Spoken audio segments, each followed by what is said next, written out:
you really want me on the team. What's your approach to recruiting? You want first place, come play with me. You want second place, go somewhere else. Like, I would watch Magic play. I'd watch Michael play. And I would see them do these unbelievable things, and I'd say, you know, can I get to that level? I don't know, but let's find out.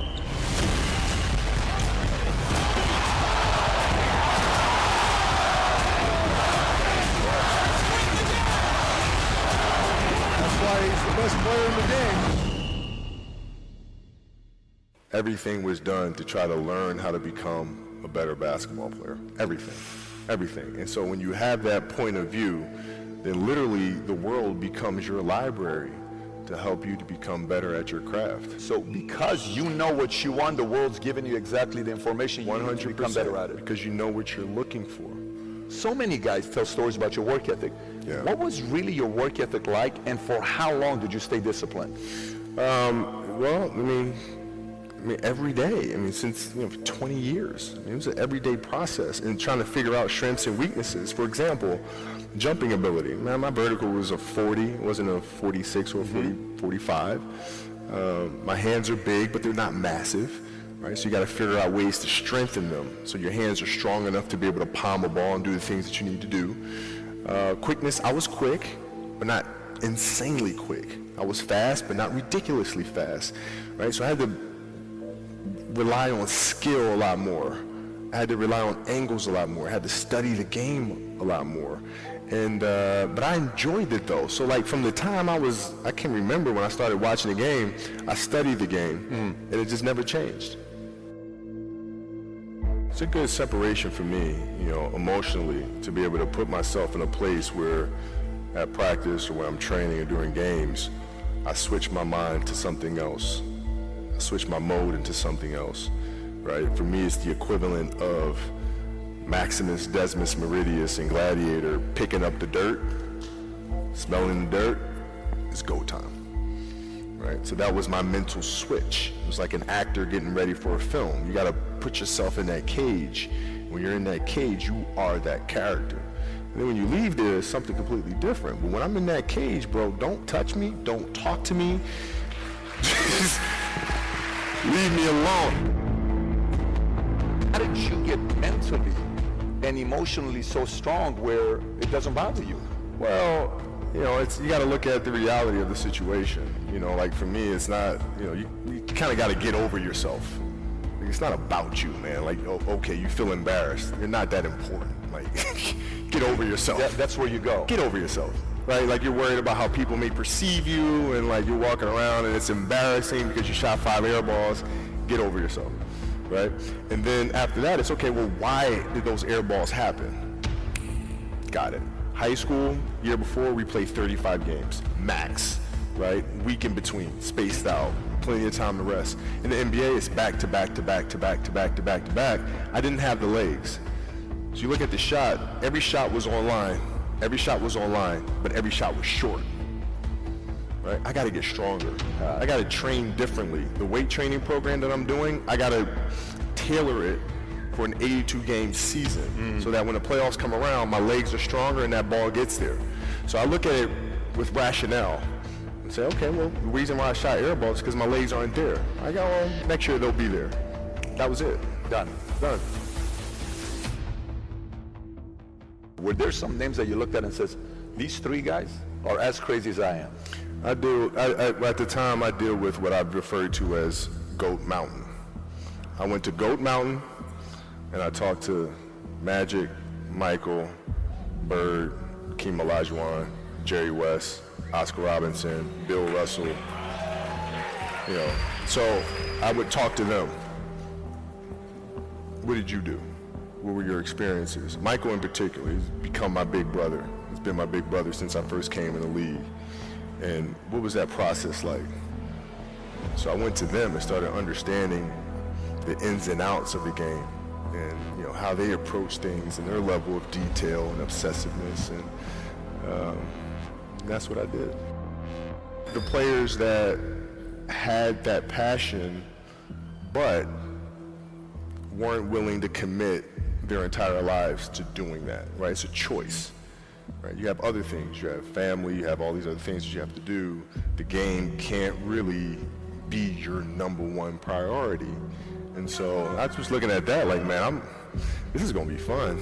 If I'm buddies with you from high school, if I'm a cousin of yours, what happened to our relationship? How did that gravitate when you went into the league and you're determined to become the greatest, or you're determined to become one of the greatest? What happens to our relationship? Well, it suffers. It does suffer. Oh, yeah. Okay. Yeah. And you understood that. You were okay with that. Well, yeah. And the people that love you, like friends and family, like they know that about you. Got it. So they let you be you.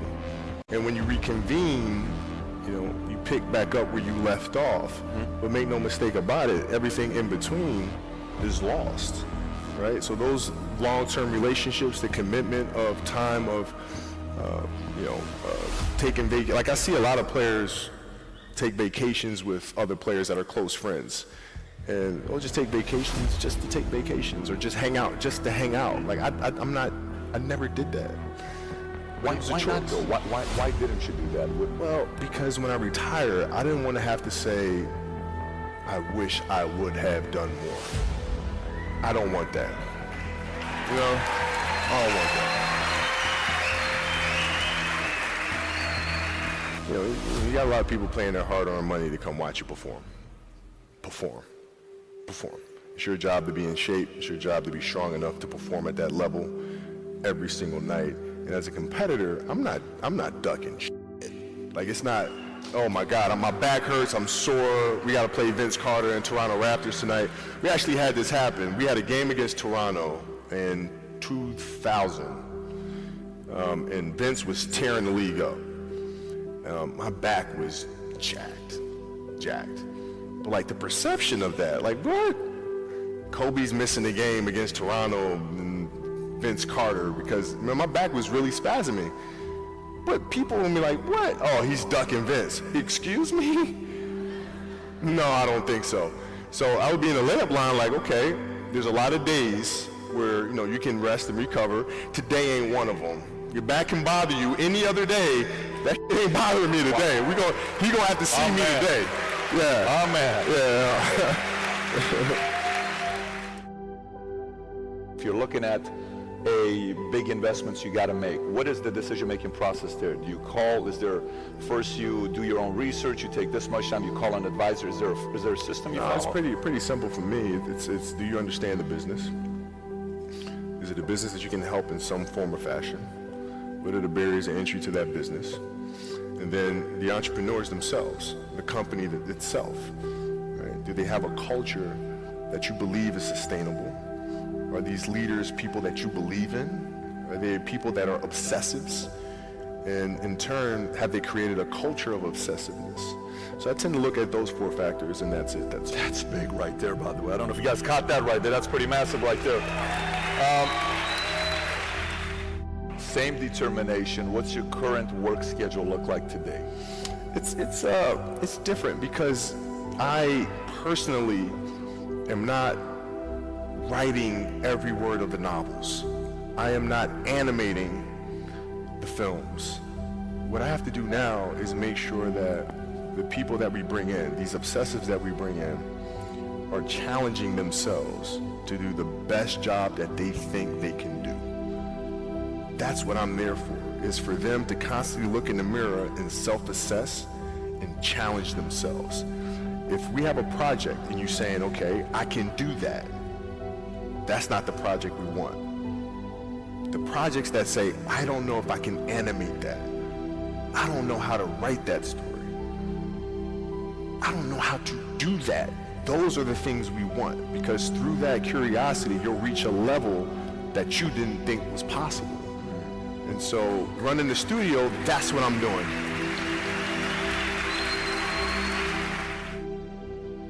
You're playing against the Golden State Warriors. Score is 107-109. You guys are close to getting into the playoffs. You know exactly what happens in the game. You go up, you're about to take your shot, and then all of a sudden, boom, Achilles happens, right? He went and hit the free throws, and then you walked off the stage. Yeah. You got the surgery done. I went in the trainer's room, my kids are in there, and, you know, they're looking at you and stuff, and I'm looking at them, and I'm like, you know, it's all right, Dad's gonna be all right. It'll be fine. It'll be all right. It'll be all right. It'll be all right. As a parent, you gotta set the example. You gotta set the example. This is another obstacle. This obstacle cannot define me. It's not gonna cripple me. It's not gonna be responsible for me stepping away for the game that I love. I'm gonna step away on my own terms. And that's when the decision was made that, you know what, I'm doing it. I'm doing it. You're a freaking beast, man. Yeah,